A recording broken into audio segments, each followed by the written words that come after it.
Picture this. You're walking through a dense forest when suddenly you stumble upon a footprint. But this isn't just any footprint. It's massive, easily 3 times the size of your own, pressed deep into the earth as if left by something carrying immense weight. Your heart races as you realize that whatever made this track would have towered over you, like a skyscraper towers over a street lamp.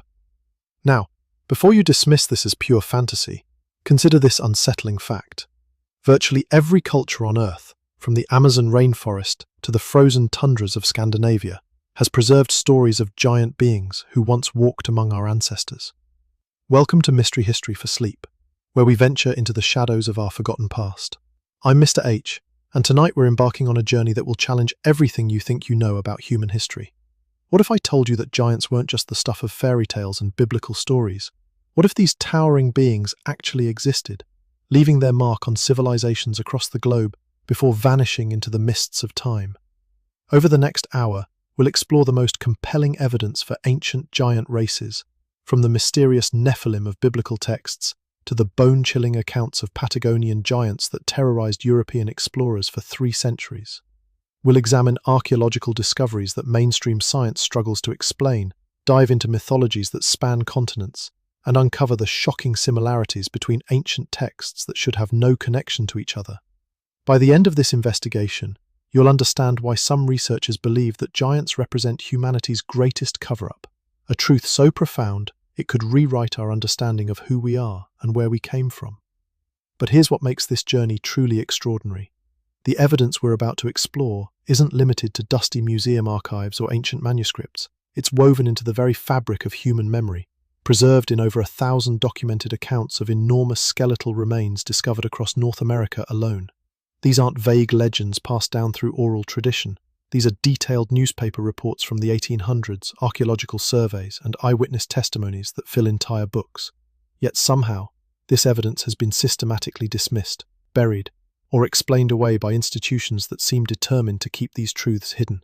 Tonight, we'll start our investigation where all great mysteries begin, with the oldest and most persistent giant legends in human history, the biblical Nephilim, whose very name has become synonymous with forbidden knowledge and otherworldly power. These weren't just tall humans suffering from medical conditions. According to ancient texts, they were something far more extraordinary and terrifying. The word Nephilim appears in the Hebrew Bible in 3 interconnected passages, each one more mysterious than the last. But it's the first mention, in Genesis chapter 6, that sets the stage for one of history's most controversial theories about human origins. The text describes a time when the sons of God came down to earth and took the daughters of men as wives, producing offspring of extraordinary size and power. These beings, the Nephilim, were described as mighty men of old, men of renown. But their presence on earth would ultimately lead to divine judgment in the form of a global flood. Now, here's where this story becomes absolutely fascinating from a historical perspective.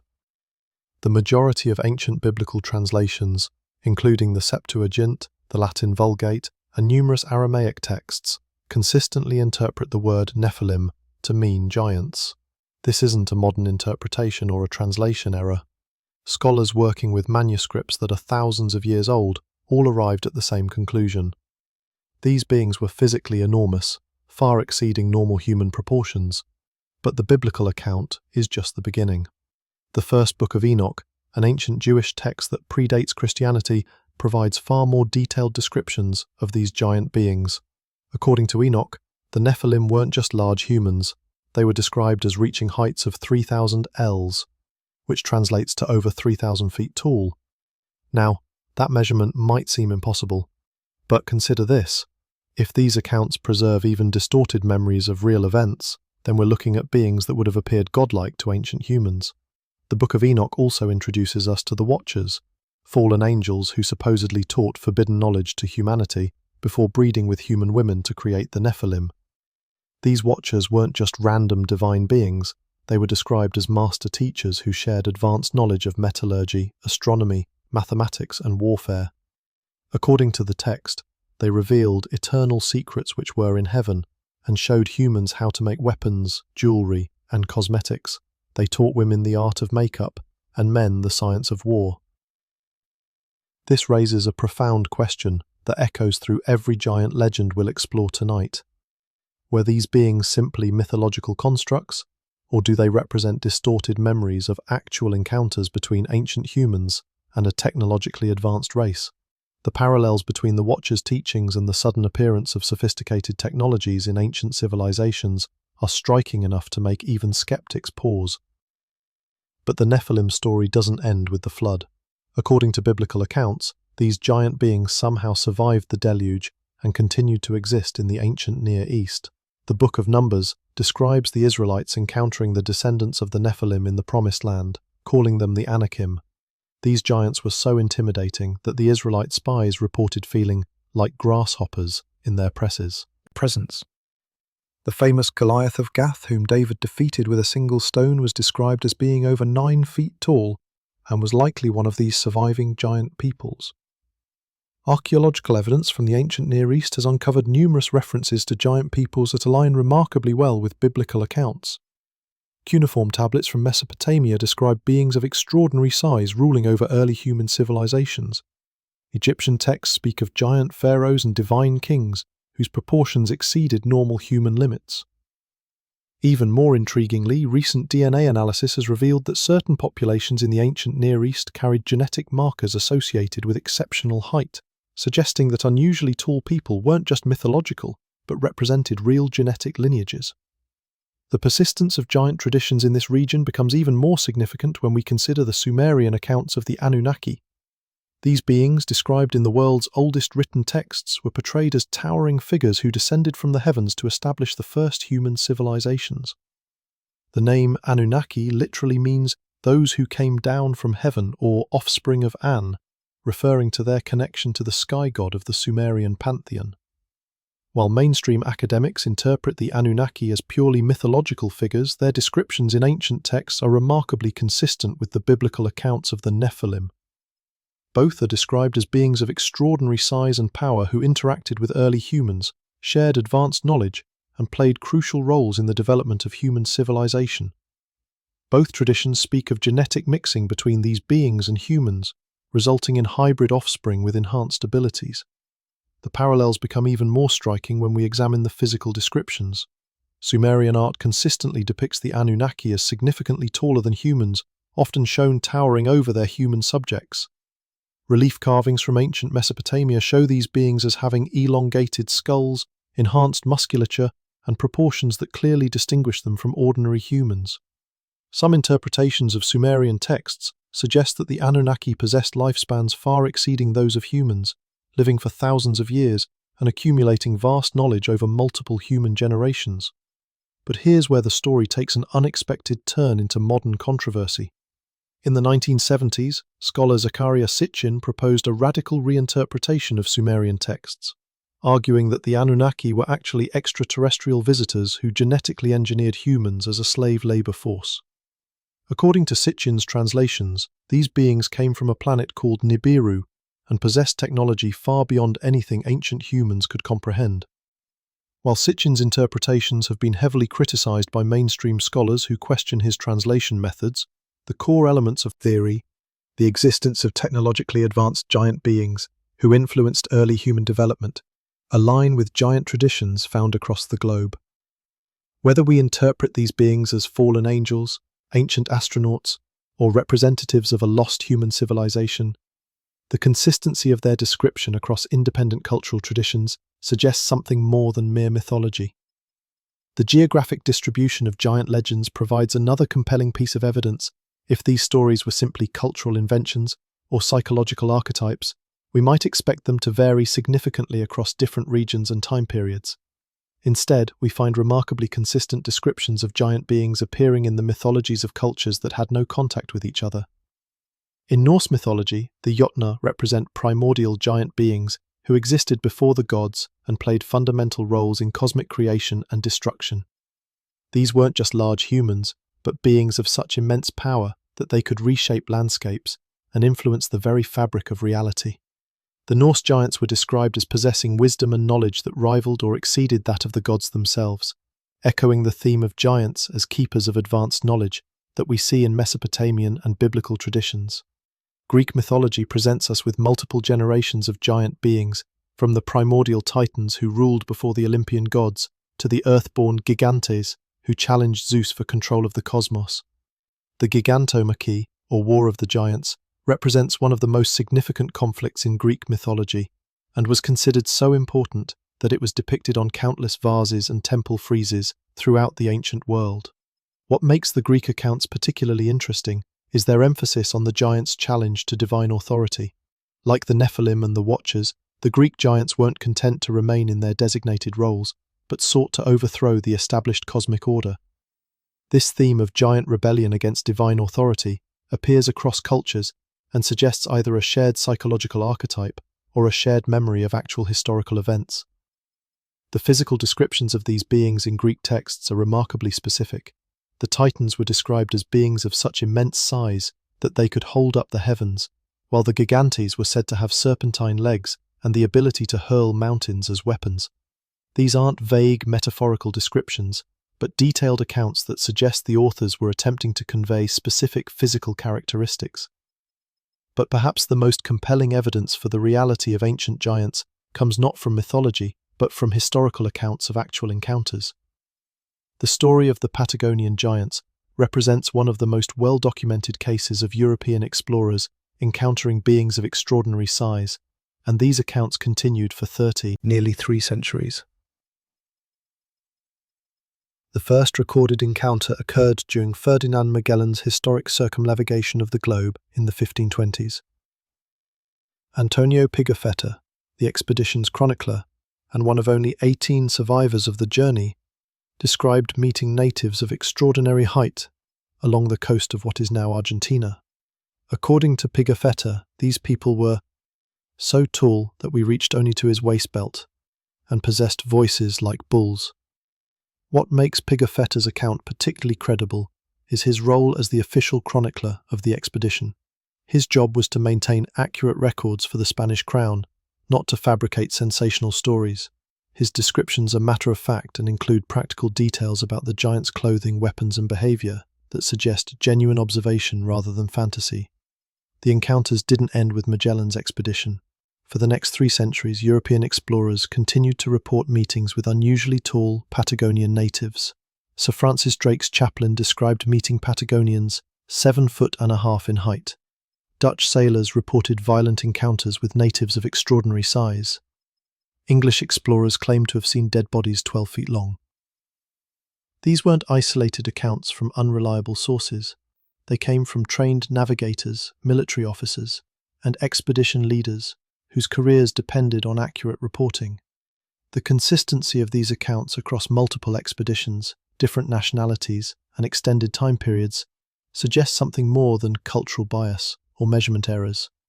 The mystery of the Patagonian giants was finally resolved in the 18th century when more systematic measurements were taken. The natives were indeed taller than average Europeans of the time, typically ranging from 6 to 7 feet in height. However, this apparent deflation of the giant legend actually reveals something crucial about how giant accounts develop and persist. European explorers of the 16th and 17th centuries averaged just over 5 feet in height.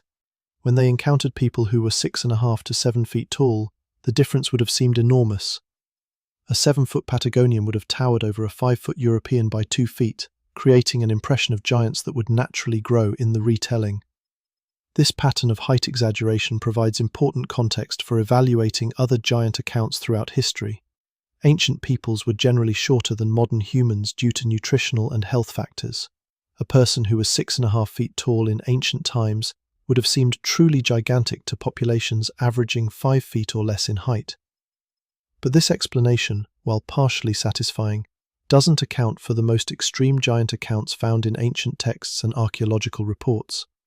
When we read about beings 12, 15, or even 30 feet tall, we're clearly moving beyond simple height differences into territory that requires different explanations. This is where the medical understanding of gigantism becomes crucial to our investigation. Modern science has identified several genetic conditions that can cause extreme human height, most commonly involving overproduction of growth hormone by the pituitary gland. Robert Wadlow, the tallest reliably measured human in history, reached 8 feet 11 inches due to such a condition, though he died young due to complications related to his extreme size. Archaeological evidence confirms that gigantism has affected humans throughout history. The oldest known case of ancient gigantism was discovered in a Roman cemetery, where researchers found the complete skeleton of a man who would have stood approximately 6 feet 8 inches tall, an extraordinary height for ancient times. Additional cases have been identified in ancient Egypt and Poland, proving that genetic conditions causing extreme height have existed for millennia. This medical understanding provides a rational framework for explaining some giant accounts, while still leaving room for the most extraordinary claims to represent something beyond normal human variation. A population with a high incidence of genetic gigantism could easily give rise to legends of giant races, especially if these individuals held positions of leadership or religious significance due to their impressive stature. The relationship between medical gigantism and ancient giant legends becomes even more intriguing when we consider recent genetic research. Scientists have discovered that certain populations carry genetic markers associated with exceptional height that can be traced back thousands of years. Irish populations, for example, carry a gene mutation linked to gigantism that originated approximately 2,500 years ago, suggesting that genetic factors contributing to extreme height have ancient origins and geographic clustering. If ancient populations possessed genetic variations that produced individuals of exceptional height at higher rates than modern populations, this could explain the prevalence of giant traditions in certain regions, while still allowing for the possibility that some accounts describe beings beyond normal human variation. As we delve deeper into this mystery, we begin to see patterns emerging from the chaos of conflicting accounts and theories. The consistency of giant descriptions across independent cultures, the persistence of these traditions over thousands of years, and the specific details found in ancient texts all point toward the possibility that our ancestors encountered beings of extraordinary size and power. But were these beings simply humans with genetic conditions, representatives of lost human civilizations with advanced knowledge, or something even more extraordinary? The evidence we've examined so far suggests that the truth may be more complex than any single explanation can encompass. The giant legends of antiquity may preserve memories of multiple phenomena: genetic variations that produced exceptionally tall humans, encounters with unknown human populations, and possibly even contact with beings whose origins remain beyond our current understanding. What becomes clear as we trace these accounts through history is that the phenomenon of giants represents more than simple mythology or mistaken identity. In our next segment, we'll examine the archaeological evidence that has been discovered and subsequently suppressed, the newspaper accounts of giant skeletons found across North America, and the institutional responses that have kept this evidence from public view. We'll explore why over 1,000 documented discoveries of oversized human remains have been dismissed by mainstream science, and what this systematic denial might be hiding. The story of the giants is far from over. In fact, we're just beginning to uncover the layers of evidence that suggest our history books may be missing some of their most important chapters. Join me as we continue this investigation into the forgotten races that may have once walked among us, leaving behind only legends, scattered bones, and questions that challenge the very foundations of our understanding of human history. The trail of evidence for ancient giants leads us into one of the most controversial chapters in American archaeology.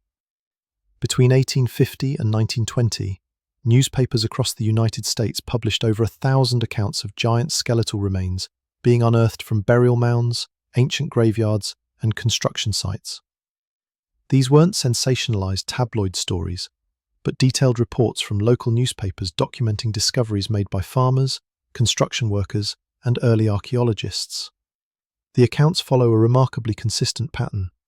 Workers digging foundations or farmers ploughing fields would uncover burial sites containing human skeletons of extraordinary size. The remains were typically found in ancient stone-lined graves, often accompanied by copper tools, intricate pottery, and weapons of unusual craftsmanship. Local physicians and town officials would be called to examine the discoveries, and their measurements would be recorded with the precision expected of civic documentation. What makes these accounts particularly compelling is their geographic distribution. Giant skeleton discoveries were reported from Minnesota to Texas, from California to New York. The Midwest, particularly Ohio, Illinois, and Wisconsin, produced the highest concentration of reports, but virtually every state contributed to the growing catalogue of anomalous finds. This wasn't a regional phenomenon or the product of local folklore, but a continent-wide pattern that suggested something far more significant than isolated genetic anomalies. The measurements recorded in these newspaper accounts consistently describe human remains ranging from 7 to 12 feet in length, with some reports claiming even more extraordinary dimensions. A typical account from the Clearfield Progress in Pennsylvania, dated 1888, describes the discovery of a skeleton nearly 9 feet long found in a stone coffin. The report notes that the skull was of extraordinary size and that the teeth were remarkably large and well preserved. Similar accounts appeared in newspapers across the country. The New York Times reported on the discovery of giant skeletons in Ohio. The Chicago Tribune documented finds in Illinois. Local papers in Wisconsin, Minnesota, and Iowa regularly featured stories of farmers uncovering the remains of people who would have towered over modern humans. The consistency of these reports across different regions, time periods, and publication sources suggests a phenomenon that transcended local mythology or journalistic sensationalism. But here's where the story takes a disturbing turn. By the 1930s, these discoveries began to disappear from the archaeological record. The Smithsonian Institution, America's premier repository of anthropological specimens, began systematically collecting these giant remains under the guise of scientific study. Researchers like Alice Hrdlicka, the curator of anthropology at the Smithsonian, dismissed the giant skeleton reports as the product of measurement errors, wishful thinking, and amateur archaeology. Hrdlicka's official position was that the accounts of giant skeletons resulted from what he called the will to believe, combined with inadequate knowledge of human anatomy. He argued that untrained observers were mistaking normal human remains for giants due to soil displacement, bone expansion, and simple measurement errors. His authority as a respected scientist effectively ended serious academic interest in the giant skeleton phenomenon. However, Hrdlicka's dismissal raises troubling questions when examined closely. Many of the giant skeleton discoveries were made in the presence of trained physicians, local officials, and educated witnesses who would have been capable of distinguishing between normal and anomalous human remains. The measurements were often taken by multiple observers and recorded in official documents. The suggestion that hundreds of independent witnesses across decades and thousands of miles were all making the same systematic errors strains credibility. More disturbing is what happened to the physical evidence. Despite collecting numerous giant skeletons for study, the Smithsonian has produced virtually no documentation of their analysis or disposition. Researchers attempting to locate these specimens in the institution's collections have been met with claims that the remains were lost, destroyed, or never properly catalogued. For an institution renowned for its meticulous record-keeping, this absence of documentation is highly unusual. The pattern of evidence suppression extends beyond the Smithsonian. Universities that reportedly acquired giant skeletal remains for study have similarly failed to produce documentation of their analysis. Museums that once displayed giant skeletons quietly removed them from exhibition without explanation. Archaeological societies that initially welcomed reports of giant discoveries began dismissing them as unworthy of serious study. This systematic denial becomes even more suspicious when we consider the broader context of 19th and early 20th century archaeology. This was an era of intense scientific curiosity about human origins and prehistoric cultures. Archaeologists were actively seeking evidence of ancient peoples and would have been expected to embrace discoveries that expanded our understanding of prehistoric North America. The fact that they instead chose to suppress evidence of giant humans suggests institutional pressure that went beyond scientific skepticism. The suppression wasn't limited to academic institutions. Government agencies also played a role in controlling access to giant skeleton discoveries. The Bureau of Ethnology, later incorporated into the Smithsonian, had significant influence over archaeological excavations on federal land. Sites that produced giant remains were often closed to further investigation or declared off-limits to independent researchers. Private collectors who attempted to preserve giant skeletal remains frequently found their collections confiscated or purchased by government agencies. In several documented cases, individuals who discovered giant skeletons on their own property were pressured to surrender the remains to federal authorities. The legal mechanisms used to acquire these specimens often bypassed normal property rights and academic protocols. But why would institutions go to such lengths to suppress evidence of giant humans? The answer may lie in the broader implications of accepting such evidence. The existence of a race of giants in prehistoric North America would fundamentally challenge established narratives about human migration and cultural development. It would suggest that the continent's history is far more complex than current models allow. More troubling for academic orthodoxy is the possibility that giant humans possessed advanced knowledge or technology that predated known civilizations. Many of the burial sites containing giant remains also yielded artifacts of sophisticated craftsmanship, including copper tools, intricate pottery, and weapons that seemed anachronistic for their supposed age. The association between giant humans and advanced material culture suggests a connection that standard archaeological models cannot easily accommodate. The religious implications also cannot be ignored. The discovery of giant human remains in North America would provide physical evidence supporting biblical accounts of the Nephilim and other giant races. For academic institutions committed to secular interpretations of human history, such evidence would be deeply problematic. The potential for religious groups to claim Sohar vindication of scriptural accounts would complicate scientific narratives and blur the boundaries between faith and empirical evidence. The racial implications of giant discoveries added another layer of complexity to their suppression. Many of the giant skeleton sites were associated with advanced artifacts and sophisticated burial practices that contradicted prevailing theories about Native American capabilities. The possibility that prehistoric North America was inhabited by a technologically advanced race of giants would challenge assumptions about indigenous peoples and their role in continental history. There's also the uncomfortable possibility that the giant remains represented a completely unknown human population that preceded established Native American cultures.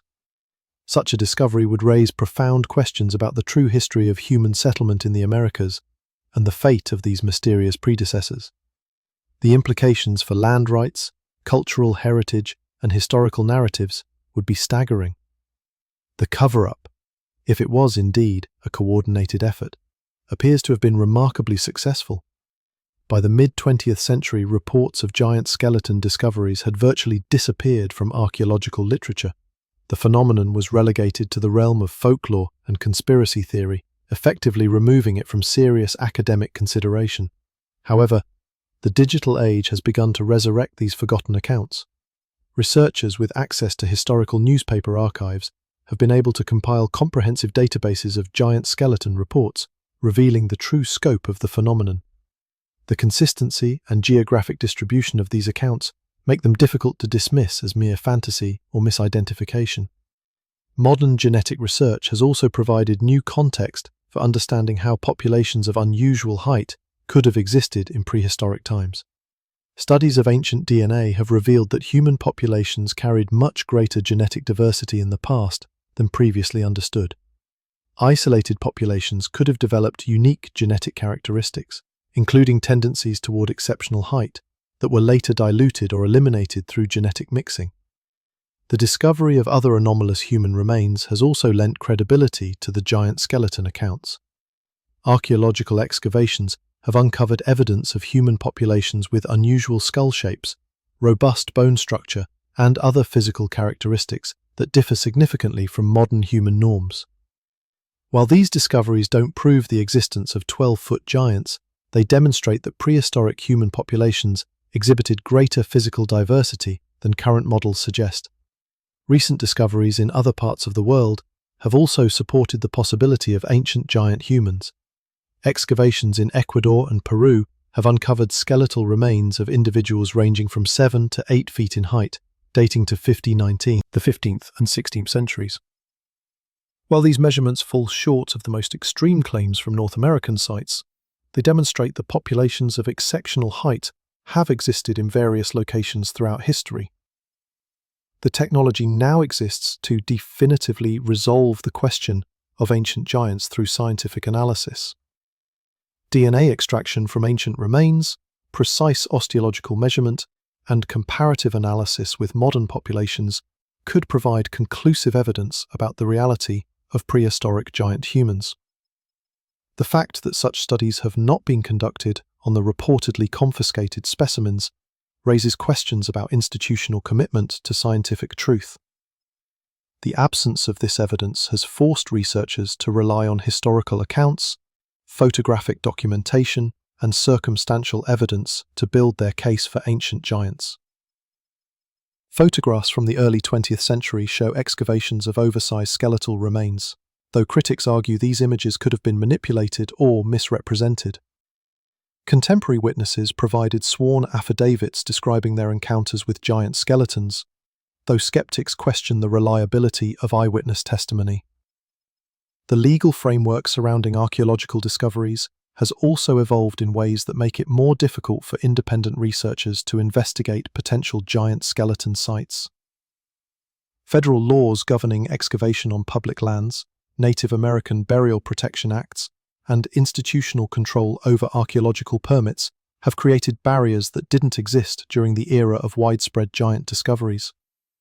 Private property rights offer some protection for individuals who discover unusual remains on their own land, but the pressure to surrender such finds to academic institutions remains intense.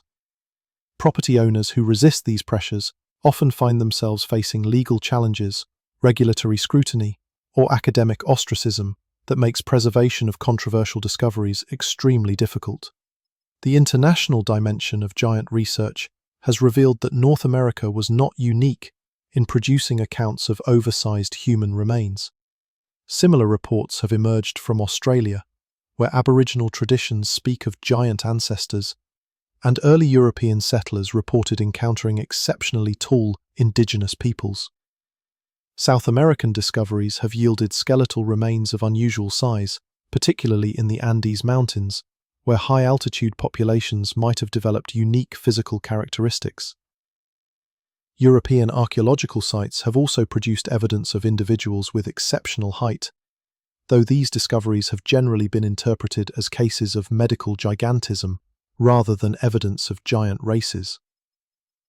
The different treatment of similar evidence in different regions suggests that cultural and institutional factors play a significant role in how anomalous discoveries are interpreted and preserved.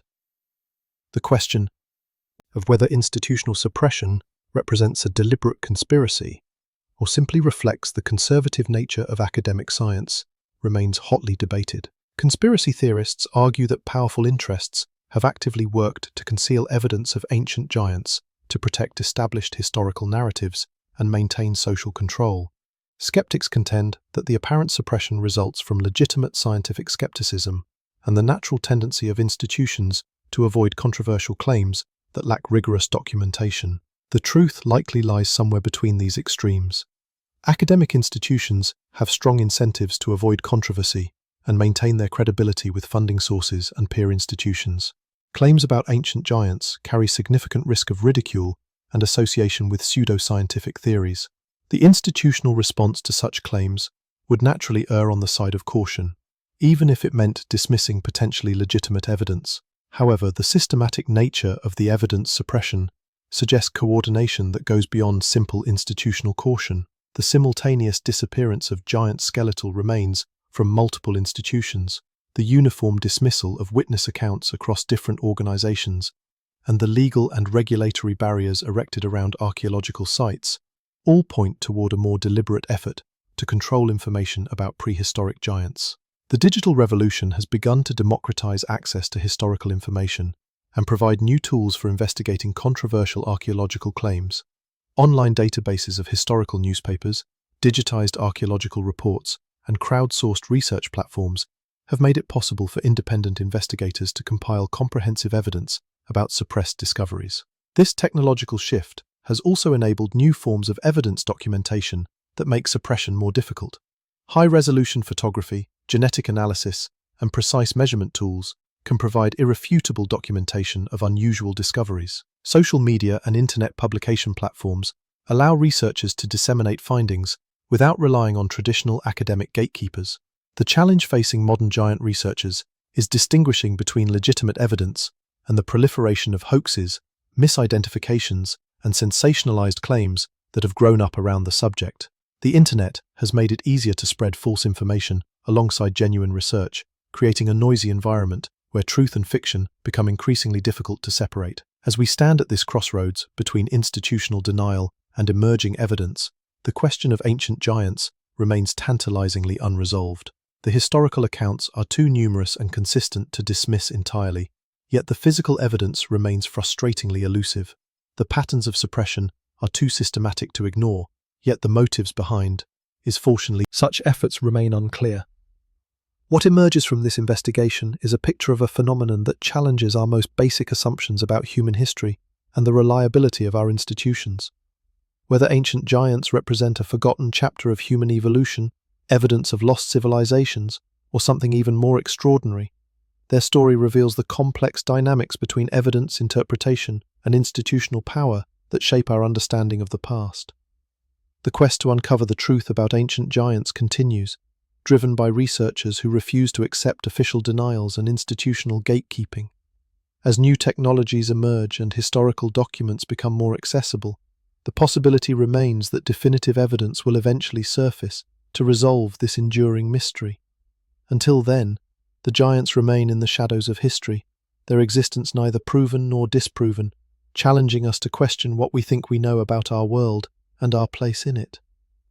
The mystery deepens when we venture beyond the familiar territories of biblical and archaeological accounts into the realm of living memory and documented encounters. What separates the giant phenomenon from other historical mysteries is that these beings didn't simply vanish into prehistory. Throughout recorded history, explorers, settlers, and indigenous peoples have continued to report encounters with beings of extraordinary size, creating an unbroken chain of testimony that stretches from ancient texts to modern times.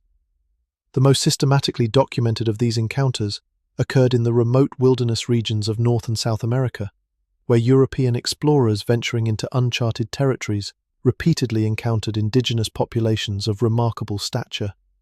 These weren't brief glimpses or second-hand accounts, but extended interactions documented by trained observers whose careers depended on accurate reporting.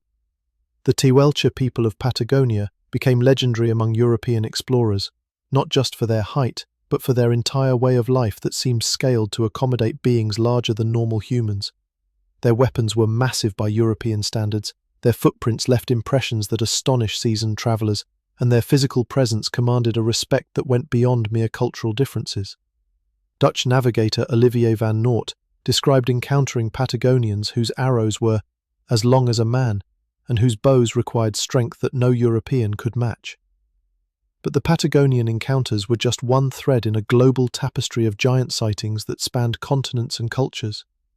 In the dense forests of the Pacific Northwest, Native American tribes preserved detailed oral histories of encounters with giant beings they called the Stick Indians, or the Forest Giants.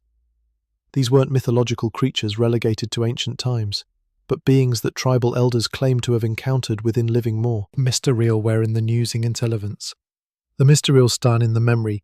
The Quinault tribe of Washington state maintained that giants lived in the deep forests of the Olympic Peninsula, emerging occasionally to interact with human settlements. According to tribal historian Bruce Soubier Miller, these beings were described as standing 9 to 12 feet tall, covered in dark hair, and possessing intelligence that rivaled or exceeded that of humans. Unlike the primitive savage often portrayed in popular culture, the giants were described as having their own language, tools, and social structures.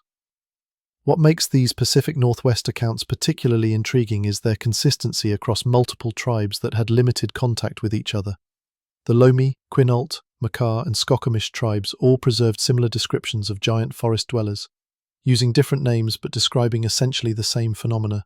The beings were consistently portrayed as reclusive but not hostile, occasionally trading with human settlements and leaving behind physical evidence of their presence. Archaeological investigations in the Pacific Northwest have uncovered tantalizing traces that support these tribal accounts.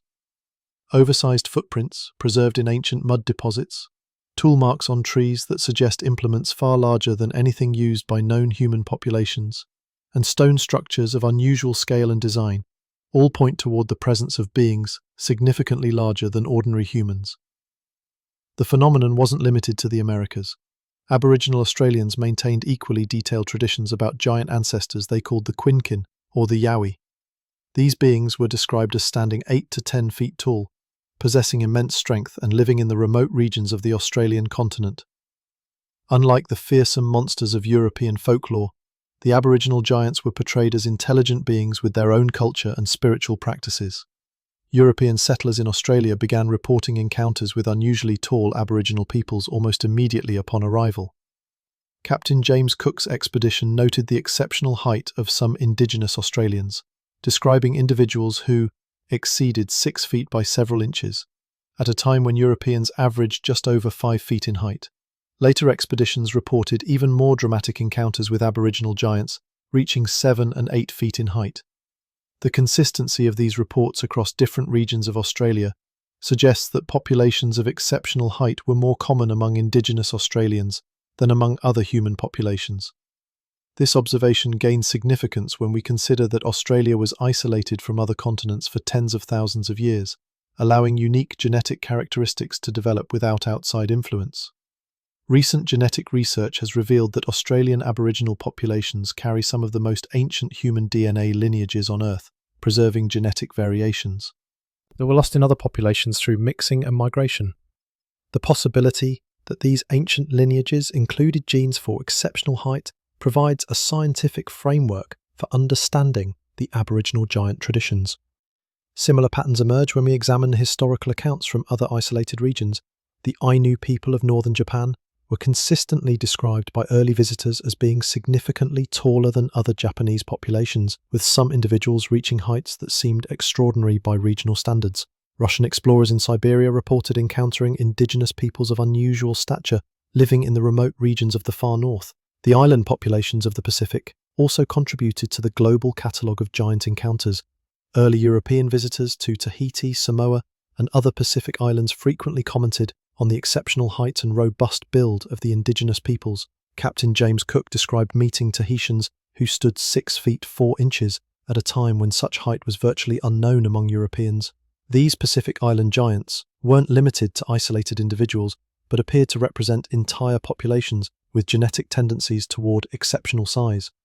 The environmental factors that contributed to this phenomenon remain unclear, but the isolation of island populations would have allowed unique genetic characteristics to become established and maintained over thousands of years. The documentation of these encounters becomes even more compelling when we consider the technological limitations faced by early explorers. Without modern measuring tools or standardized units of measurement, the consistency of height estimates across different expeditions and observers suggests that they were encountering genuinely exceptional individuals rather than simply misperceiving normal human variation. The weapons and tools associated with these giant populations provide another line of evidence for their unusual proportions. Archaeological excavations in regions known for giant encounters have uncovered spear points, arrowheads, and cutting tools that seem oversized for use by ordinary humans. The hafting patterns on these implements suggest they were designed for hands significantly larger than those of typical humans. Stone structures attributed to giant populations display similar scaling factors. In the American Southwest, ruins attributed to ancestral Puebloan peoples include doorways and room dimensions that seem designed for inhabitants taller than documented historical populations.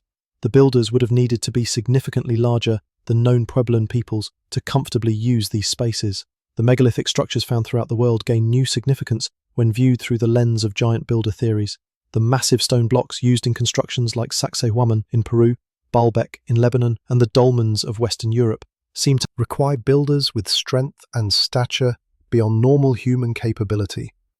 While mainstream archaeology attributes these achievements to clever engineering and large workforces, the possibility of giant builders offers an alternative explanation for their construction. The precision of these megalithic constructions adds another dimension to the giant builder hypothesis. The joints between massive stone blocks are often so tight that a knife blade cannot be inserted between them, suggesting a level of craftsmanship that goes beyond mere brute force. The builders would have needed not only exceptional strength but also sophisticated knowledge of stoneworking techniques and engineering principles. Oral traditions preserved by indigenous peoples often attribute these megalithic constructions to giant ancestors who possessed both the physical capability and the knowledge necessary for such achievements. The Inca of Peru maintained that their massive stone constructions were built by a race of giants who lived before their own civilization.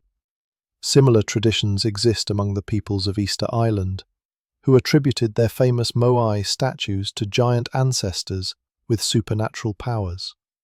The transportation of these massive stones presents perhaps the greatest puzzle for conventional archaeology. Moving blocks weighing hundreds of tons across difficult terrain would challenge modern equipment. Yet somehow, ancient builders accomplished these feats using only primitive tools. The involvement of giant workers with strength far exceeding that of normal humans offers a potential solution to this engineering mystery. Recent experiments attempting to recreate ancient construction techniques using historically accurate tools and methods have consistently failed to match the achievements of ancient builders. Modern teams using primitive tools cannot move stones of the size found in megalithic constructions, cannot achieve the precision of ancient joints, and cannot explain how massive blocks were lifted to great heights without modern machinery. The failure of experimental archaeology to recreate ancient achievements suggests that our models of ancient capabilities may be fundamentally flawed. The involvement of builders with physical capabilities beyond those of modern humans would explain these discrepancies and account for achievements that seem impossible using known ancient technologies. The global distribution of megalithic constructions also supports the giant builder hypothesis. Similar construction techniques and architectural features appear on different continents, with no evidence of cultural contact between the builders. The independent development of identical approaches to massive stone construction suggests either an extremely unlikely series of coincidences or the involvement of a common population with the knowledge and ability to work with massive stones. The timeline of megalithic construction presents another puzzle for conventional archaeology. Many of these structures appear to have been built during narrow time windows, as if the knowledge and capability for their construction existed briefly before disappearing. This pattern is consistent with the presence of a specialized population of giant builders who may have existed for limited periods before dying out or departing. The decline of megalithic construction traditions often coincides with the disappearance of giant populations from historical records. As accounts of giant peoples become less common in historical sources, the scale and sophistication of stone constructions also diminishes. This correlation suggests a direct relationship between the presence of giant builders and the achievement of megalithic construction.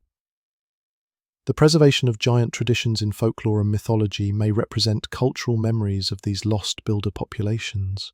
Stories of giants who could move mountains, reshape landscapes, and build impossible structures appear in cultures throughout the world. These tales may preserve distorted but genuine memories of times when beings with extraordinary physical capabilities lived alongside ordinary humans. The technological implications of accepting giant builder theories extend beyond simple construction capabilities. If giant populations possessed advanced knowledge of engineering, astronomy, and mathematics, they may have been responsible for achievements that we currently attribute to much later civilizations.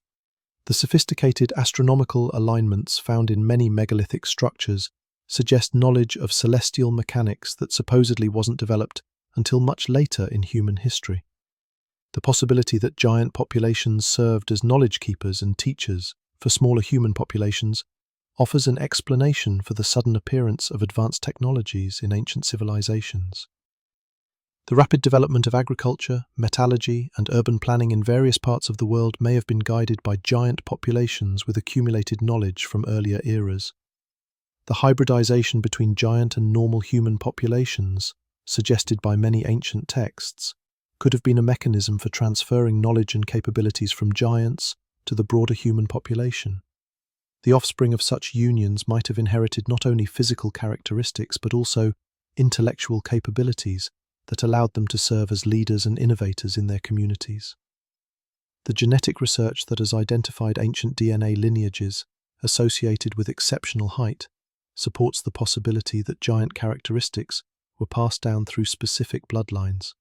Royal dynasties and priestly classes in many ancient civilizations claim descent from divine or semi-divine ancestors, which may represent cultural memories of giant heritage. The concentration of giant DNA in leadership populations could explain the exceptional achievements of certain ancient civilizations. The apparent loss of capabilities when these bloodlines were diluted or eliminated. The decline of megalithic construction traditions, the loss of advanced astronomical knowledge, and the forgetting of sophisticated engineering techniques may all reflect the disappearance of giant genetic contributions to human populations. Modern genetic analysis has the potential to test these hypotheses by examining ancient DNA samples for markers associated with exceptional height and other giant characteristics. The reluctance of institutions to conduct such analyses may reflect concerns about the implications of confirming giant genetic contributions to ancient populations. The suppression of giant evidence, discussed earlier, takes on new significance when viewed in the context of genetic inheritance. If giant DNA contributed to the achievements of ancient civilizations and continues to exist in modern populations, the social and political implications would be profound. The possibility that certain bloodlines carry genetic advantages inherited from giant ancestors could challenge fundamental assumptions about human equality and social organization. The religious implications of confirming giant genetic heritage would be equally significant. Many religious traditions claim divine or semi-divine ancestry for their founders and leaders. Genetic evidence supporting these claims would blur the boundaries between scientific and religious understanding of human origins and development. The investigation into ancient giants thus reveals implications that extend far beyond simple questions of physical anthropology. The evidence points toward a complex history of human development involving multiple populations with different characteristics and capabilities.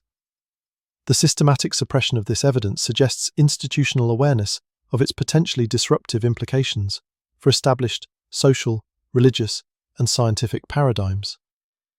As we piece together the fragmented evidence for ancient giants, we begin to see the outline of a hidden history that challenges our most basic assumptions about human development and capability. The beings described in ancient texts, depicted in historical accounts, and remembered in cultural traditions may represent not mythological constructs, but genuine populations whose existence has been systematically erased from official records. The implications of this hidden history extend into our present circumstances and future possibilities. If giants once walked among us, possessing knowledge and capabilities that surpassed those of ordinary humans, what does this mean for our understanding of human potential? Are we the degraded descendants of a more capable species, or do we carry within our genetic heritage the dormant potential to reclaim these lost abilities? These questions drive us deeper into the mystery, seeking answers that may reshape our understanding of who we are and what we might become. The evidence for ancient giants represents more than historical curiosity. It offers a window into possibilities that mainstream science and society have chosen to ignore or suppress. As our investigation continues, we must confront the uncomfortable possibility that the truth about giants has been hidden not because it lacks evidence, but because it threatens to reveal truths about human nature and potential that powerful institutions prefer to keep concealed. The giants may be gone, but their legacy lives on in the questions they force us to ask about ourselves and our place in a history far stranger and more magnificent than we have been allowed to know. The emergence of giants from the shadows of suppressed history brings us to perhaps the most unsettling aspect of this phenomenon, the question of what happened to them. If these towering beings once walked among our ancestors, sharing knowledge and shaping civilizations, where did they go? The answer may lie in the darkest chapters of human history, buried beneath layers of cultural amnesia and institutional denial. The pattern of giant disappearance follows a trajectory that appears across multiple continents and time periods. Initially, these beings are described as living alongside humans, serving as teachers, leaders, and bridges between the mortal and divine realms. Then, gradually, the accounts shift. The giants become enemies to be fought, threats to be eliminated, or mysteries that simply fade from historical records without explanation. The biblical narrative provides one of the clearest examples of this transformation. The Book of Numbers describes the Israelites' conquest of Canaan as including systematic campaigns against giant populations. The Anakim, descendants of the Nephilim, weren't simply displaced or assimilated, they were targeted for complete elimination through what the Hebrew texts call herem, a form of sacred warfare that demanded the utter destruction of enemy populations. This wasn't merely territorial conquest, but something approaching genocide, justified through divine mandate. The biblical accounts suggest that the presence of giants represented an existential threat that required total eradication. King David's victory over Goliath wasn't celebrated simply as the triumph of an underdog, but as the continuation of an ancient campaign to eliminate the last remnants of the giant bloodlines. Archaeological evidence from the ancient Near East supports the biblical accounts of systematic warfare against populations associated with giant characteristics. Excavations at sites like Ai, Jericho, and Hazor revealed destruction layers that coincide with the biblical chronology of the conquest period. These sites show evidence of complete destruction followed by abandonment, suggesting campaigns that went beyond simple military victory to include the deliberate eradication of entire populations. The weapons found at these destruction sites include implements designed for use against opponents of exceptional size and strength, oversized spear points, massive sword blades, and specialized siege equipment, all point toward warfare against enemies who required extraordinary measures to defeat. The archaeological record suggests that the biblical accounts of giant warfare may preserve genuine historical memories of conflicts with physically superior opponents. Similar patterns of giant elimination appear in other cultural traditions around the world. Greek mythology describes multiple wars between the gods and giant races, culminating in the complete defeat and imprisonment of the Titans and Gigantes. These weren't temporary setbacks, but final victories that permanently removed giant populations from the world. The Gigantomachy represents the establishment of a cosmic order that excluded beings of exceptional size and power. Norse mythology follows a similar trajectory, though with a darker conclusion. The Ragnarok prophecies describe a final battle between the gods and the giants that results in the destruction of both populations and the end of the world as it existed. According to these traditions, the conflict between giants and gods was so fundamental that it could only be resolved through mutual annihilation. The consistency of these elimination narratives across independent cultural traditions suggests something more than mythological coincidence. If giants represented actual populations, their systematic removal from historical records would require coordinated efforts that spanned continents and centuries. The possibility that such campaigns actually occurred raises profound questions about the nature of ancient conflicts and the forces that shaped early human development. The methods described for defeating giants reveal sophisticated understanding of their capabilities and weaknesses. Biblical accounts emphasize the use of ranged weapons, particularly slings and arrows, against opponents whose size made them formidable in close combat. The famous account of David and Goliath demonstrates how smaller, more agile opponents could exploit the giants' vulnerabilities through superior mobility and precision weapons.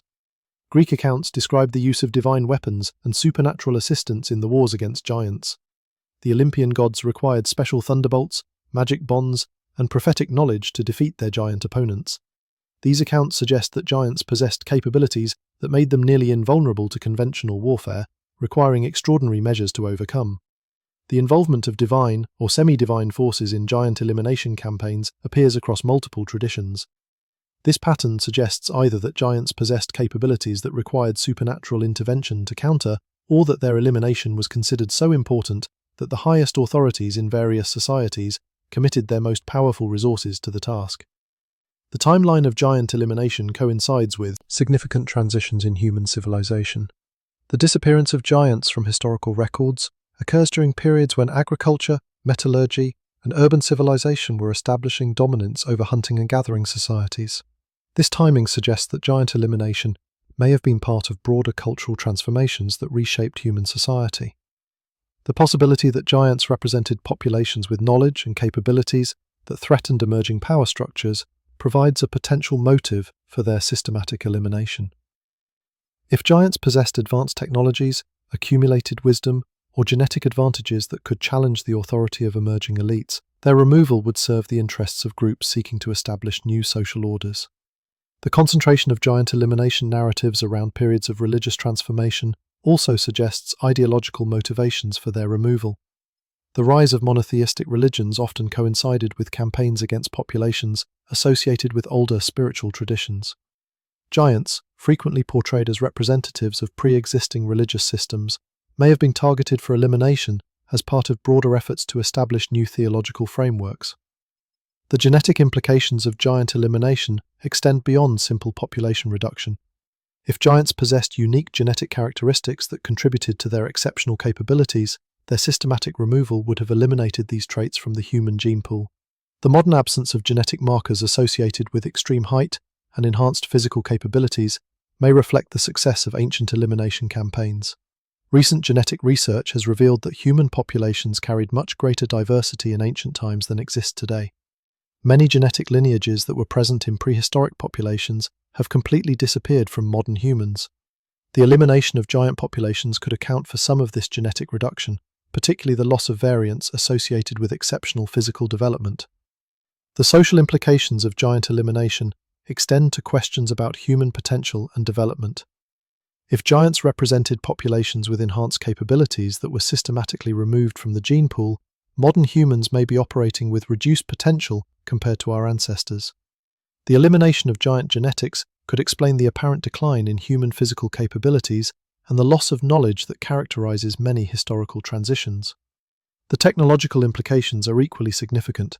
If giants served as knowledge keepers and innovators for ancient civilizations, their elimination would have resulted in the loss of accumulated wisdom and technical capabilities. The apparent forgetting of advanced construction techniques, astronomical knowledge, and engineering principles that characterizes many historical periods may reflect systematic removal of populations who possessed this information. The megalithic construction boom that occurred in many parts of the world during the Neolithic period appears to have ended abruptly, with subsequent populations unable to replicate the achievements of their predecessors. This pattern is consistent with the elimination of specialized builder populations who possessed the knowledge and physical capabilities necessary for working with massive stones. The decline of astronomical accuracy in ancient monuments also follows the timeline of giant elimination.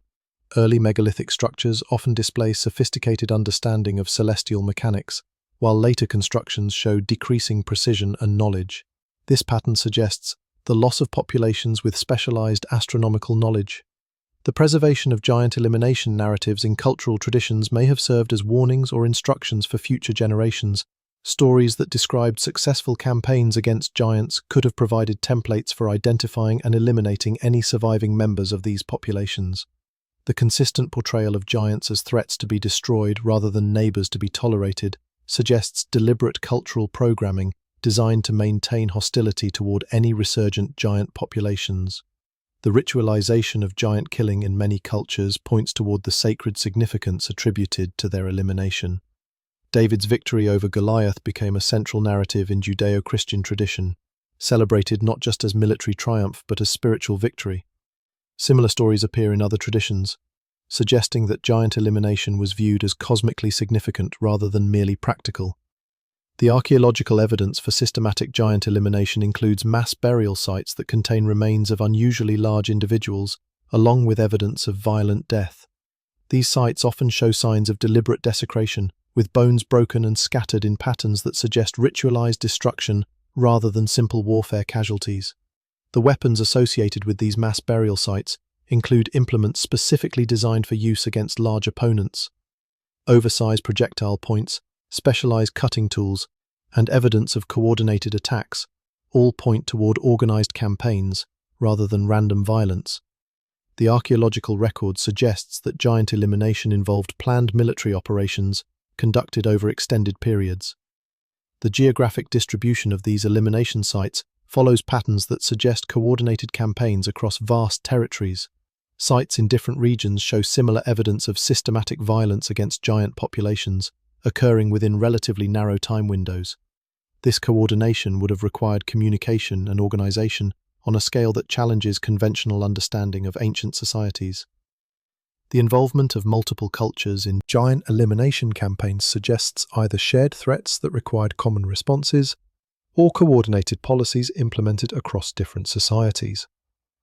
The consistency of elimination methods and timing across independent cultures points toward influences that transcended local political boundaries. The possibility that giant elimination was directed by advanced civilizations with global reach offers an explanation for the coordination and effectiveness of these campaigns. If highly developed societies possessed the knowledge and resources to organize continental-scale military operations, they could have systematically eliminated giant populations while leaving minimal traces of their involvement. The absence of detailed records describing these elimination campaigns may reflect deliberate efforts to conceal the methods and motivations behind giant removal. The systematic destruction of libraries, monuments, and archives that occurred during many historical transitions could have been designed to eliminate evidence of giant elimination programs along with other sensitive information. The modern suppression of giant evidence discussed earlier takes on new significance when viewed as a continuation of ancient elimination policies. The institutional denial of giant discoveries, the confiscation of anomalous remains, and the dismissal of eyewitness accounts may represent ongoing efforts to prevent the resurgence of giant populations or knowledge about their capabilities. The genetic monitoring and manipulation capabilities of modern science provide tools that ancient elimination programs could never have possessed. The ability to identify and modify genetic markers associated with giant characteristics offers possibilities for preventing the natural resurgence of these traits, even if elimination campaigns were incomplete. The implications of successful giant elimination extend beyond historical curiosity to questions about human development and potential. If giants possessed capabilities that represented the natural evolutionary direction of human development, their elimination may have artificially constrained human evolution and prevented the emergence of enhanced human populations. The possibility that giant genetics continue to exist in dormant form within modern human populations raises questions about the potential for their reactivation. Advances in genetic engineering and enhancement technologies could theoretically restore giant characteristics that were eliminated through ancient campaigns, potentially allowing the resurrection of capabilities that have been absent for millennia. The ethical implications of such possibilities are staggering. The restoration of giant genetics could create populations with capabilities that far exceed those of unenhanced humans, potentially recreating the power imbalances that may have led to ancient elimination campaigns. The social and political consequences of genetic enhancement technologies that could produce modern giants require careful consideration of historical precedents. The religious implications of giant resurrection are equally complex. Many traditions describe the return of giants as a sign of end times or cosmic transformation. The technological capability to restore giant genetics could be interpreted as fulfilling ancient prophecies about the resurrection of pre-flood populations or the return of divine bloodlines. The military implications cannot be ignored. Ancient accounts consistently describe giants as possessing exceptional combat capabilities that made them nearly invincible against ordinary human opponents. The restoration of these capabilities through genetic enhancement could create military advantages so overwhelming that they would fundamentally alter the balance of global power. The investigation into giant elimination thus reveals a hidden history of conflict that may have shaped human development in ways we are only beginning to understand. The systematic removal of populations with enhanced capabilities represents a turning point that may have artificially constrained human potential and eliminated genetic variations that could have led to very different evolutionary outcomes. The success of ancient elimination campaigns may explain many puzzling aspects of human history, from the apparent decline in physical capabilities over time to the loss of advanced technologies that characterized earlier periods. The removal of giant populations could account for the gaps in human achievement that have long puzzled historians and archaeologists. As we confront the evidence for giant elimination, we are forced to consider uncomfortable questions about the nature of human development and the forces that have shaped our species. The possibility that we are the survivors of ancient genocide campaigns designed to eliminate superior human variants challenges fundamental assumptions about progress, evolution, and the direction of human development. The giants may be gone, but their elimination has left traces that continue to influence our world. The institutional suppression of evidence, the genetic constraints on human development, and the cultural programming that maintains hostility toward enhanced human capabilities may all represent the ongoing legacy of campaigns that sought to ensure that giants would never again walk among us. The question that haunts this investigation is whether the elimination was complete, or whether remnants of giant genetics and knowledge continue to exist in hidden form, waiting for the right conditions to resurface. The possibility that giants could return, either through natural genetic variation or technological enhancement, suggests that the ancient conflicts may not be as resolved as institutional authorities would have us believe. The evidence for giant elimination opens doorways to understanding human history as a far more complex and violent process than conventional narratives suggest. The systematic removal of entire populations with enhanced capabilities represents a form of species-level warfare that may have determined the current limitations of human development and the boundaries of what we consider possible. As we piece together the fragments of this hidden history, we begin to see the outline of conflicts that shaped not just ancient civilizations, but the very nature of what it means to be human. The giants were not just tall people who happened to disappear from history. They were populations whose elimination may have fundamentally altered the trajectory of human evolution and constrained the possibilities available to our species. The legacy of their removal continues to influence our world through institutions, ideologies, and genetic limitations that maintain the conditions established by ancient elimination campaigns. Understanding this hidden history is essential for comprehending not just where we came from, but what we might become if the constraints imposed by giant elimination were ever to be lifted. The investigation into ancient giants thus reveals far more than historical curiosity.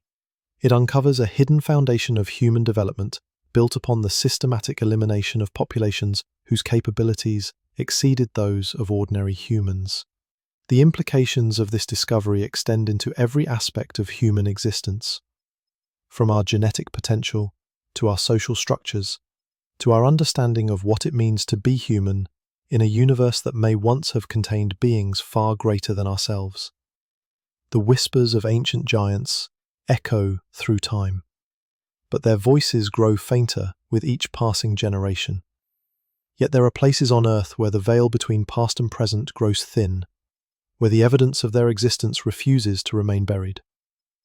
These are the sacred sites, the megalithic monuments, and the forbidden places where the giants left their most enduring mark on our world. In the remote highlands of Peru, where the Andes pierce the sky like ancient spears, stands a fortress that defies every principle of conventional archaeology.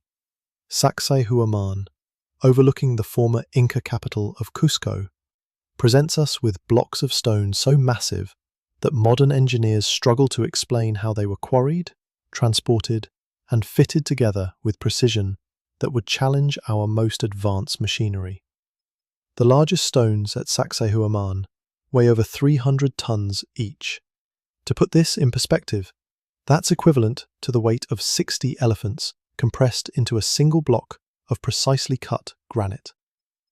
These behemoths were somehow transported across miles of mountainous terrain, lifted to heights that tower above the surrounding landscape, and fitted together so perfectly that a knife blade cannot slip between the joints. Local Quechua traditions have preserved an explanation that mainstream archaeology refuses to consider. According to these ancient oral histories, Sacsayhuaman was not built by the Inca, but by a race of giants who possessed both the physical strength and the advanced knowledge necessary for such construction. The Inca, according to their own legends, merely inherited these structures from their giant predecessors. The precision of the stonework at Sacsayhuaman reveals engineering capabilities that seem impossible for any ancient civilization using primitive tools. Each massive block is cut to unique specifications, with complex angles and curves that interlock with surrounding stones in three-dimensional puzzles of staggering complexity. The builders would have needed not only superhuman strength but also mathematical and engineering knowledge that rivals modern capabilities. Recent experiments attempting to recreate the construction techniques used at Sacsayhuaman have failed dramatically. Teams of modern engineers, using historically accurate tools, cannot move stones even a fraction of the size found at the site. They cannot achieve the precision of the ancient joints, and they cannot explain how massive blocks were lifted to heights that would challenge modern cranes. The failure of experimental archaeology to replicate these ancient achievements suggests that our models of ancient capabilities are fundamentally inadequate. The involvement of builders with physical capabilities, far exceeding those of normal humans, offers the most plausible explanation for constructions that seem impossible using known ancient technologies. Similar patterns emerge at megalithic sites throughout the world. At Baalbek in Lebanon, the tralithon consists of 3 limestone blocks weighing approximately 800 tons each. These massive stones were quarried, transported, and lifted to form part of a temple platform that served as the foundation for later Roman construction. The Romans, master engineers in their own right, built upon this platform, but made no attempt to replicate the megalithic construction techniques of their predecessors. The quarry at Baalbek contains an even more extraordinary puzzle. The stone of the pregnant woman, a partially quarried block weighing over 1,000 tons, lies abandoned as if the builders simply walked away from their work. This monolith represents the largest hewn stone in the world, yet it was carved using techniques that remain completely unknown to modern archaeology. The precision of the carving at Baalbek rivals that found at Sacsayhuman. The massive blocks are cut to tolerances measured in fractions of inches, with surfaces so smooth they appear to have been machine polished. The joints between stones are so tight that water cannot penetrate, a level of precision that exceeds most modern construction standards. The transportation and placement of these massive stones would have required engineering capabilities that seem anachronistic for their supposed time period. Moving 800-ton blocks across miles of terrain and lifting them to precise positions would challenge modern heavy maul equipment. The ancient builders accomplished these feats using methods that remain completely mysterious.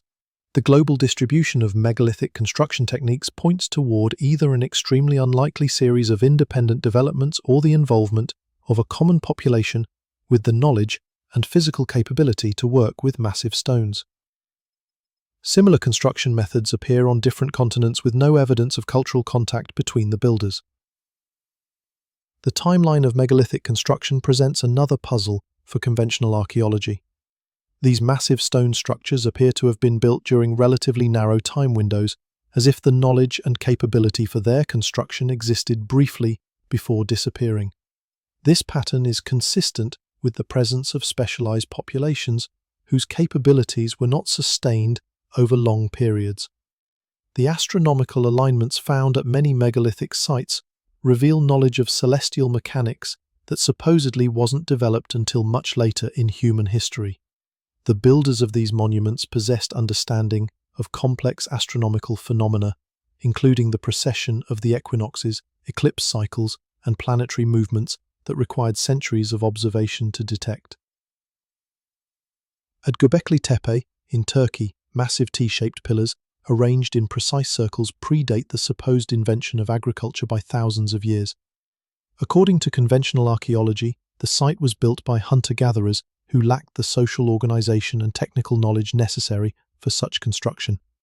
Yet the evidence reveals planning and execution that rivals any ancient civilization. The pillars at Göbekli Tepe, some weighing up to 20 tons, were quarried from bedrock and transported across difficult terrain without the use of wheels or domesticated animals. The site required coordinated labor from hundreds of workers over extended periods, a level of social organization that challenges every assumption about prehistoric hunter-gatherer societies.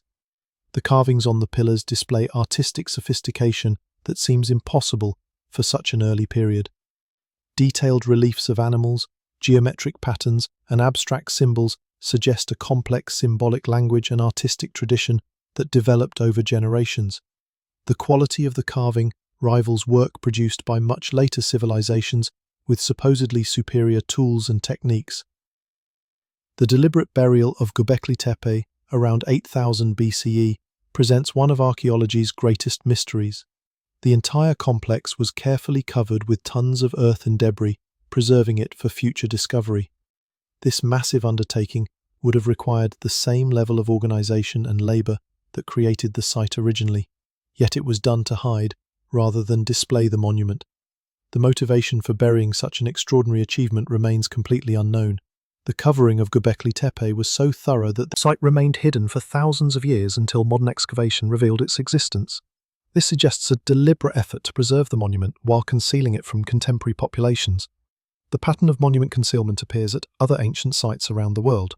Many megalithic structures show evidence of deliberate burial or abandonment that cannot be explained by natural processes or simple cultural change. The systematic hiding of these monuments suggests coordinated efforts to preserve them while removing them from active use. The involvement of giant populations in megalithic construction provides explanations for capabilities that conventional archaeology cannot account for.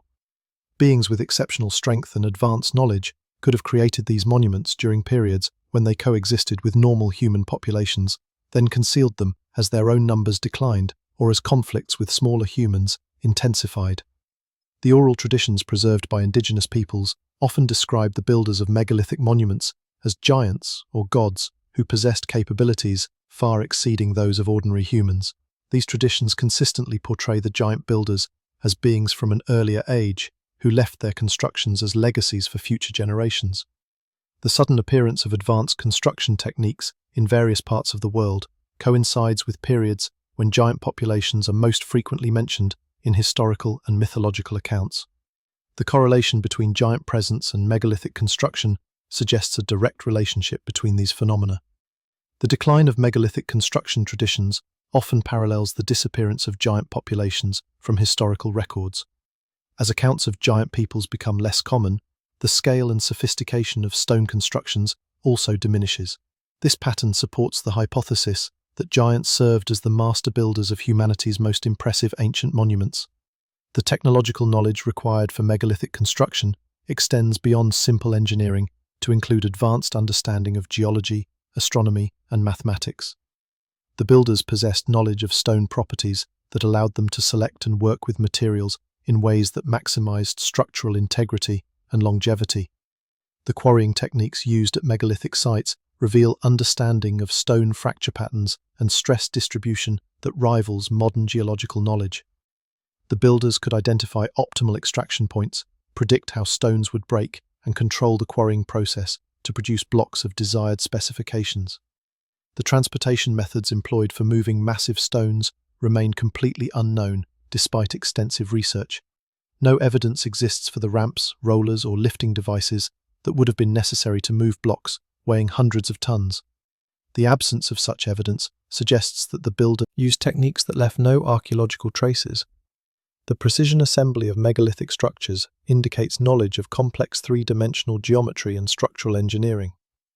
The builders could calculate load distributions, stress concentrations, and joint tolerances with accuracy that ensured structural stability over thousands of years. The integration of astronomical alignments into megalithic constructions reveals sophisticated understanding of celestial mechanics.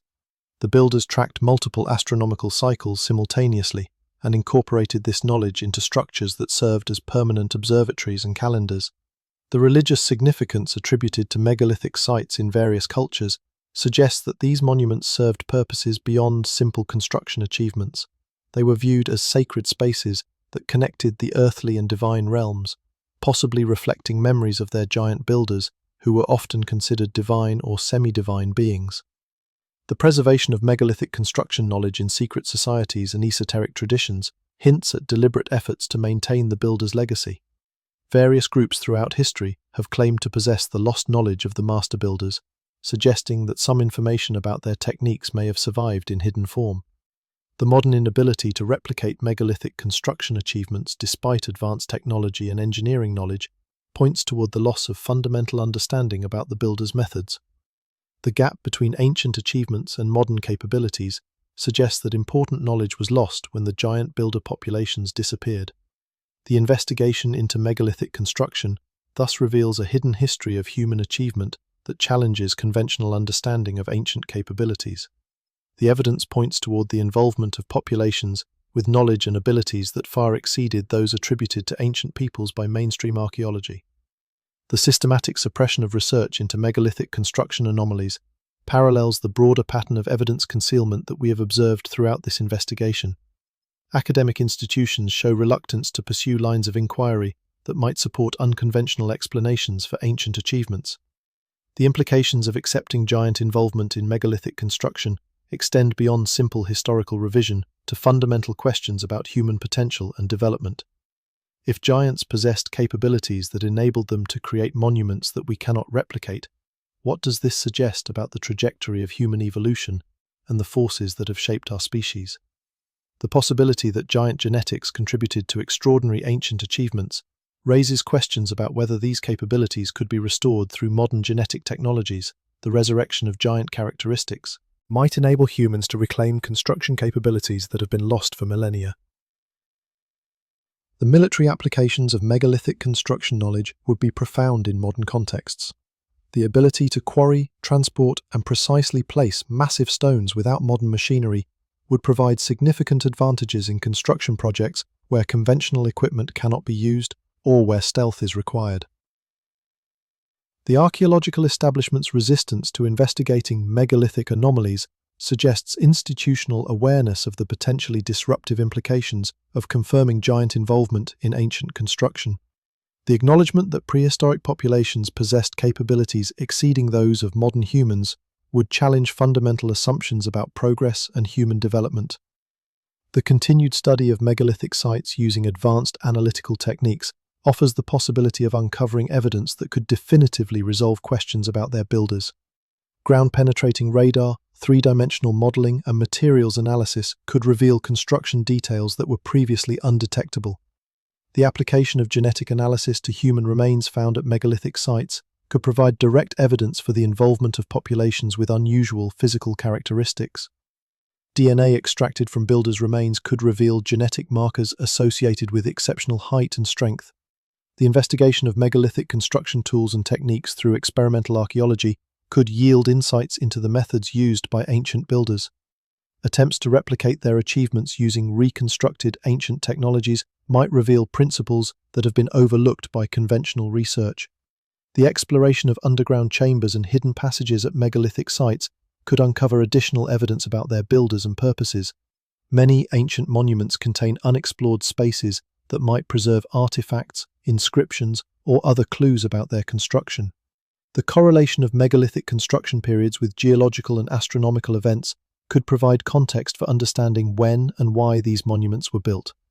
The timing of construction might coincide with specific conditions that facilitated or necessitated their creation. The preservation of megalithic sites for future investigation requires protection from development, vandalism, and natural degradation. These monuments represent irreplaceable sources of information about ancient capabilities and must be safeguarded for continued study. The megalithic legacy thus represents more than impressive ancient construction achievements.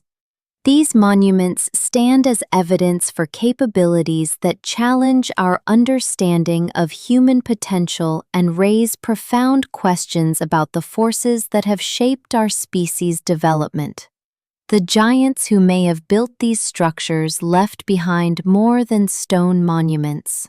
They created puzzles that continue to challenge our assumptions about the past and our possibilities for the future. The investigation into their legacy reveals a hidden history that demands recognition and study, despite institutional resistance and the comfortable certainties of conventional archaeology. As we stand before these ancient achievements, we are confronted with evidence that our ancestors, or the beings who preceded them, possessed capabilities that we have yet to reclaim. The megalithic monuments serve as permanent reminders that human potential may extend far beyond the limitations we currently accept, and that the truth about our past may be far stranger and more magnificent than we have been allowed to believe. The shadows cast by these ancient stones stretch across time, touching our present moment with questions that refuse to be silenced.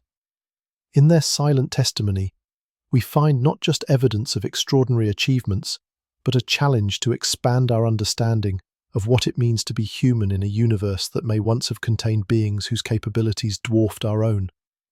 The story of the giants, written in stone across the globe, continues to unfold with each new discovery and each question that dares to challenge the boundaries of acceptable knowledge. Their legacy lives on in the monuments they left behind, and in the mysteries that call us to look beyond the comfortable certainties of conventional wisdom, toward truths that might transform our understanding of ourselves and our place in the cosmic story. The trail of evidence we've followed tonight leads us to a final haunting question that pierces the veil between ancient mystery and modern reality. As we've journeyed through biblical texts and archaeological cover-ups, from Patagonian encounters to megalithic monuments, one truth has emerged with startling clarity. The giants didn't simply vanish into the mists of prehistory. Their legacy pulses through our world today, hidden in plain sight, woven into the very fabric of human civilization. Consider the implications of everything we've uncovered.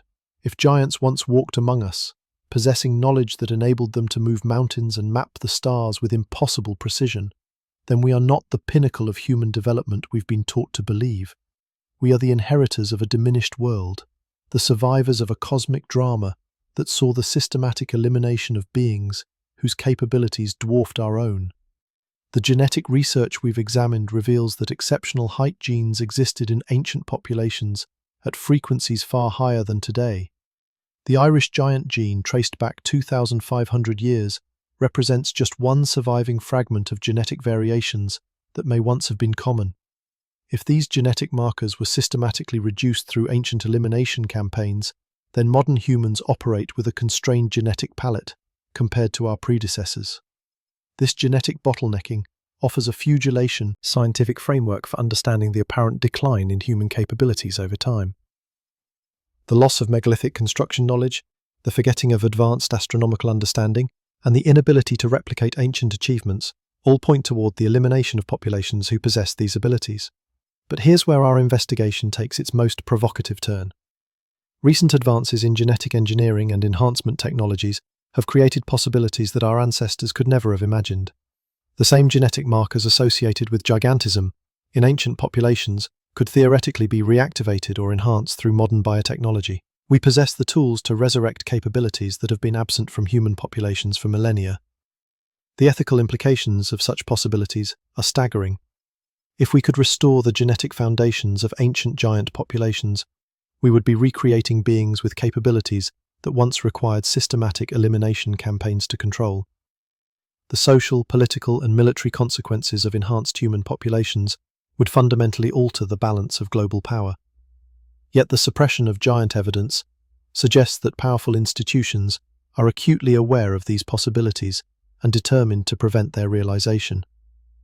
The confiscation of anomalous skeletal remains, the dismissal of eyewitness accounts, and the academic blacklisting of researchers who pursue giant investigations all point toward ongoing efforts to maintain the genetic and knowledge constraints established by ancient elimination campaigns. The pattern of institutional control extends beyond simple academic gatekeeping. Government agencies involved in genetic research, military enhancement programs, and archaeological oversight all show signs of coordinated policies designed to prevent the emergence of enhanced human populations. The legal frameworks governing genetic modification, the classification of certain research areas, and the restriction of access to anomalous archaeological evidence all serve to maintain existing limitations on human development. This brings us to perhaps the most unsettling possibility our investigation has revealed. The ancient elimination campaigns against giant populations may never have truly ended. They may have evolved into modern forms of genetic and intellectual suppression designed to prevent the natural or artificial restoration of enhanced human capabilities. The fluoridation of water supplies, often justified as dental health measures, coincidentally affects the pineal gland in ways that could suppress the production of growth hormones associated with exceptional development. The standardization of educational systems creates intellectual conformity that discourages the kind of innovative thinking that might lead to breakthrough discoveries about human potential. The pharmaceutical industry's approach to treating conditions associated with exceptional height reveals a systematic bias toward normalization rather than enhancement. Individuals with genetic variations that might produce giant characteristics are medically treated to suppress these traits rather than studying them for their potential benefits. The media's portrayal of enhanced humans consistently presents them as threats rather than beneficial developments. From science fiction films to news coverage of genetic research, the narrative maintains that human enhancement leads to dystopian outcomes that must be prevented through social and legal controls. These modern suppression mechanisms operate with a subtlety that ancient elimination campaigns could never achieve.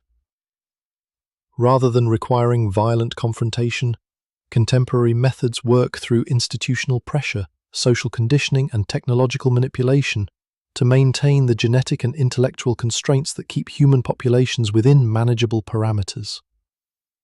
The investigation into ancient giants thus reveals a continuous thread of population control that stretches from biblical times to the present day. The systematic elimination of enhanced human populations represents an ongoing project that has adapted its methods to changing technological and social conditions, while maintaining consistent objectives. But the story doesn't end with suppression and control. Hidden within the evidence we've examined are signs that the giant legacy continues to influence our world in ways that escape institutional oversight. The persistence of genetic markers associated with exceptional height, the preservation of megalithic construction knowledge in esoteric traditions, and the continued appearance of anomalous archaeological discoveries all suggest that the giant phenomenon remains active despite centuries of suppression efforts.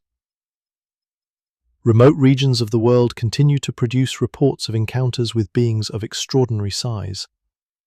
The Pacific Northwest, the Himalayas, the Amazon basin, and other wilderness areas generate persistent accounts of giant humanoid creatures that display intelligence and capabilities beyond those of known animals. While mainstream science dismisses these reports as misidentifications or hoaxes, the consistency and geographic distribution of the accounts mirror the patterns we've observed in historical giant encounters. The genetic analysis of isolated human populations has revealed unexpected variations that don't fit standard models of human development. Certain groups in the Andes, the Himalayas, and other remote regions carry genetic markers that suggest adaptations far beyond what environmental pressures alone could explain. These populations may preserve genetic legacies from ancient giant lineages that survived elimination campaigns through geographic isolation. The continued discovery of anomalous archaeological remains, despite institutional efforts to suppress such finds, indicates that the physical evidence for ancient giants remains abundant. Each construction project, each natural disaster that exposes buried sites, each accidental discovery by amateur archaeologists adds to a growing catalogue of evidence that institutional authorities cannot completely control. The democratization of genetic analysis through direct-to-consumer testing and citizen science initiatives has created new possibilities for investigating human genetic diversity outside of institutional oversight. Individuals with unusual genetic profiles can now identify connections to ancient lineages and share information through networks that bypass traditional academic gatekeepers. The development of advanced archaeological technologies has also created opportunities for independent investigation of suppressed sites. Ground-penetrating radar, aerial surveying, and other remote sensing technologies allow researchers to map underground structures and identify promising excavation sites without requiring institutional permission or support. The Internet has fundamentally altered the landscape of information sharing and made it impossible for institutions to maintain complete control over controversial evidence. Historical newspaper archives, digitized archaeological reports, and crowdsourced research platforms have made previously suppressed information accessible to independent investigators worldwide. These technological and social changes suggest that the long era of institutional control over giant evidence may be coming to an end. The tools for independent investigation, the networks for sharing information, and the growing public interest in alternative histories have created conditions that make suppression increasingly difficult to maintain. Yet the forces that once orchestrated ancient elimination campaigns have not remained static. The same capabilities that could restore giant genetics could also be used to create new forms of control that would make ancient suppression methods seem primitive by comparison. The convergence of genetic engineering, artificial intelligence, and social control technologies offers possibilities for population management that exceed anything previously available. The race between liberation and control thus continues into our modern era. The question is whether the truth about giants will emerge through independent investigation before new suppression technologies make such revelation impossible. The stakes of this race extend far beyond historical curiosity to fundamental questions about human freedom, potential, and the right to genetic self-determination. As we reach the end of our investigation, we must confront the possibility that the story of ancient giants is not a tale from the distant past, but an ongoing drama in which we are all participants. The evidence suggests that we live in a world shaped by ancient conflicts between populations with radically different capabilities. conflicts that continue to influence our genetic heritage, our pobling, institutional structures, and our understanding of human possibility. The giants may have been eliminated from our physical world, but their legacy persists in the questions they force us to ask about ourselves. Are we the natural result of human evolution, or are we the constrained survivors of systematic population control? Do our genetic limitations represent biological reality, or are they the imposed consequences of ancient elimination campaigns? The answers to these questions matter because they determine not just how we understand our past, but how we approach our future. If giants represent lost human potential that could be restored, then we face choices about genetic enhancement that will define the next phase of human development.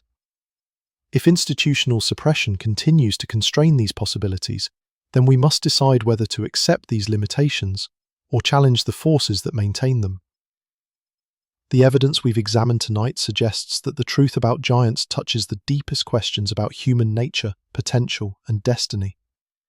The beings described in ancient texts, documented in historical accounts, and remembered in cultural traditions may represent not mythological constructs, but genuine aspects of human heritage that have been systematically obscured to maintain existing power structures.